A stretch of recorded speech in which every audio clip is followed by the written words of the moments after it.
આકરા પડી રહેલા તાપ વચ્ચે સારા સમાચાર આવ્યા। ચોમાસું 26 મેના રોજ કેરળ પહોંચવાની શક્યતાઓ છે, જ્યારે હવામાન વિભાગે ચોમાસાને લઈને સૌથી મોટી આગાહી કરી છે।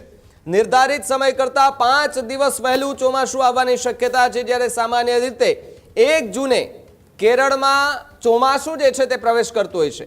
આ વર્ષે 26 મે સુધી કેરળ પહોંચવાની સંભાવના છે। ગયા વર્ષે 24 મેના રોજ ચોમાસું જે છે એ કેરળ ખાતે પહોંચી ચૂક્યું હતું, જ્યારે ગયા વર્ષે સમય કરતાં 8 દિવસ વહેલું આગમન થયું હતું।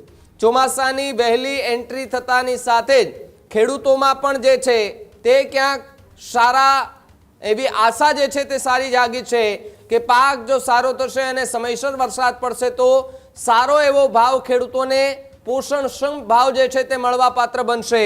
ત્યારે ચોમાસાની વહેલી એન્ટ્રીની વાત આવતા જ ખેડૂતો માટે સારા સંકેતો મનાઈ રહ્યા છે। હવામાન વિભાગની આગાહીએ કૃષિ ક્ષેત્રમાં એક આશા જગાવી છે। જ્યારે કેરળ બાદ ચોમાસું જે છે તે દેશના અન્ય રાજ્યો તરફ આગળ વધતું હોય છે। 2025માં દેશમાં સામાન્ય કરતાં 8% વધુ વરસાદ નોંધાયો। દેશભરમાં કુલ 937.2 મીમી વરસાદ નોંધાયો હતો, જ્યારે આઈએમડીએ 2025ની સિઝનને સફળ ગણાવી હતી। જ્યારે વધુ વરસાદથી કૃષિ અને જળ સંગ્રહને મોટો ફાયદો થયો। આ વર્ષે પણ સારા વરસાદની સંભાવનાઓ વ્યક્ત કરાઈ રહી છે। ચોમાસાની ગતિવિધિ પર હવામાન વિભાગ લગાતાર નજર રાખીને બેઠું છે।